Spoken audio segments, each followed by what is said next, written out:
Jaya Indonesia. Sebagai anak nelayan dari Lamakera, saya melihat Indonesia itu seperti kapal tua yang berlayar tak tahu arah. Arahnya ada, hanya nahkoda kita yang tidak bisa membaca.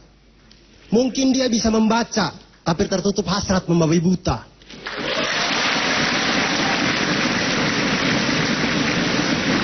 Hasrat hidupi keluarga, saudara, kolega, dan mungkin istri muda. Indonesia itu memang seperti kapal tua dengan penumpang berbagai rupa. Ada dari Sumatera, Jawa, Madura, Sumbawa hingga Papua, bersatu dalam Nusantara. 6 kali sudah kita ganti nahkoda, tapi masih jauh dari kata sejahtera.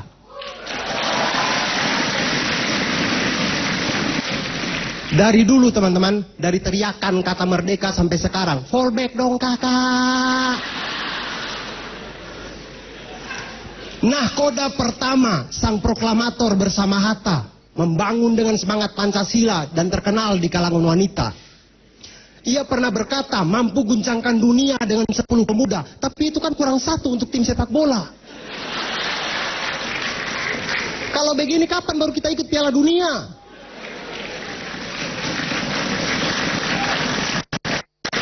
Nahkoda kedua, 32 tahun berkuasa. Datang dengan program bernama Pelita. Bapak pembangunan bagi mereka, bagi saya tidak ada bedanya. Tidak ada. Penumpang bersuara berakhir di penjara atau hilang di lautan tanpa berita. Beda dengan Dodit Mulyanto, hanya modal biola saja terkenal di Indonesia.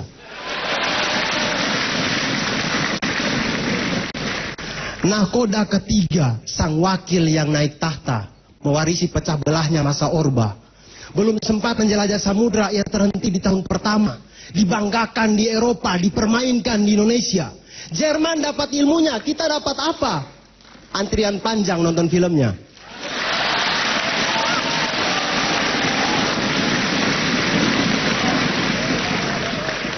Nahkoda selanjutnya, sang kiai dengan hati terbuka.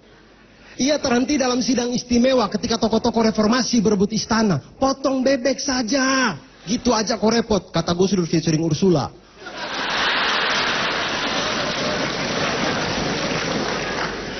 Nahkoda kelima, nahkoda pertama seorang wanita.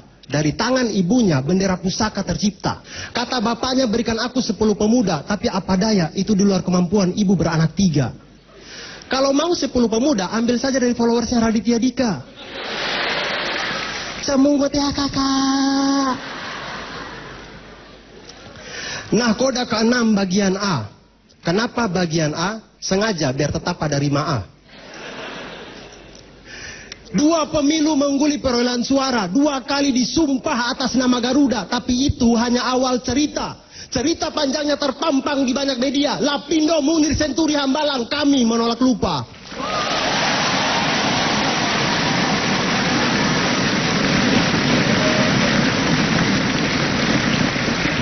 Kini ia telah hadir di sosial media, mungkin bermaksud mengalahkan Raditya Dika. Setelah 4 album yang entah seperti apa, mungkin dia akan membuat film Malam Minggu Istana. Teman-teman, kini 2014 telah tiba. Saatnya kita kembali memilih nahkoda. Pastikan dia yang mengerti Bhinneka Tunggal Ika, bukan boneka milik Amerika.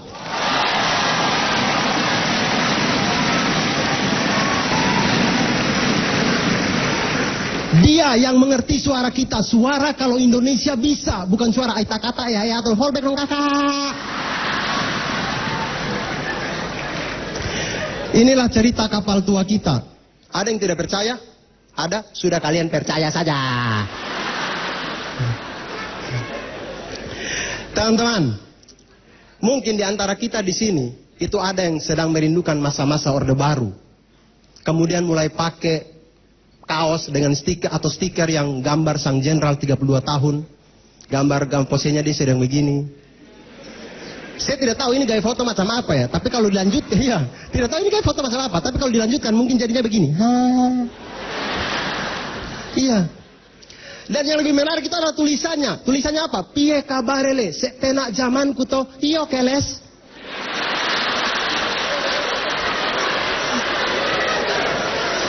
Saya heran pembangunan itu selalu dibeda-bedakan. Selalu dibeda-bedakan. Padahal kita ini kan satu ibu pertiwi, teman-teman. Satu ibu pertiwi. Saya tuh terkadang berpikir itu dengan frasa ibu pertiwi. Kalau memang kita satu ibu pertiwi begitu. Apakah memang dulu tuh ada seorang perempuan kemudian yang melahirkan pulau-pulau di Indonesia kah? Ya, jadi kamar bersalin begitu, lampu terang, follow spot di mana-mana begitu. Kemudian ibu pertiwi berbaring. Ya ibu per, ini panggilan akrab ibu pertiwi ya. Ya ibu per, tarik napas dalam-dalam, ibu terus, iya terus, kuat terus, kepalanya sudah keluar, oke, iya, Sumatera. Sumatera lahir, dan itu adalah pulau yang paling susah lahir, karena gunungnya paling banyak. Itu ibu pertiwi sampai robek-robek itu.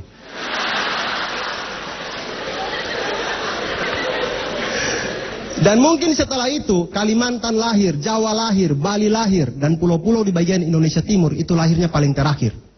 Ya ibu per, tarik napas dalam-dalam ibu, terus ibu, ya terus sedikit lagi ya kepala yang sudah keluar, oke, iya, listrik mati.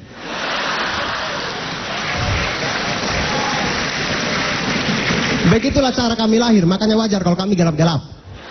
Saya Abdul, terima kasih, selamat malam teman-teman, terima kasih banyak. Terima kasih banyak.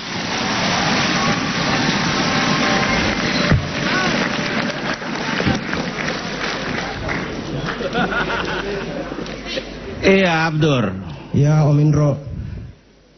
Saya jujur aja dari pertama juga hampir kayak tadi gitu. Ini kapan kamu komedi nih? Saya lihat kamu bersemangat. Bagus, bukan saya bilang nggak bagus, tapi jangan sampai lupa ini stand up komedi. Iya, Om Indro. Saya pikir kamu udah mulai, konsolidasi nih.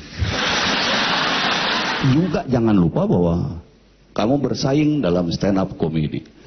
Jadi untung saja mulai sepertiga ke belakang kamu sudah mulai kembali lagi dengan komedimu.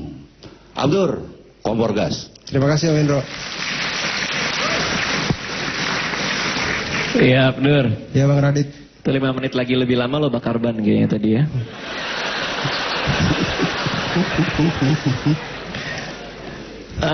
Ya seperti yang kemarin ya kita ketemu kan, kita ngobrol gitu dan sama kayak yang gue bilang kemarin, gimana caranya supaya tadi lebih banyak hahanya dibanding wihnya itu gitu, meramunya itu yang kita harus cari.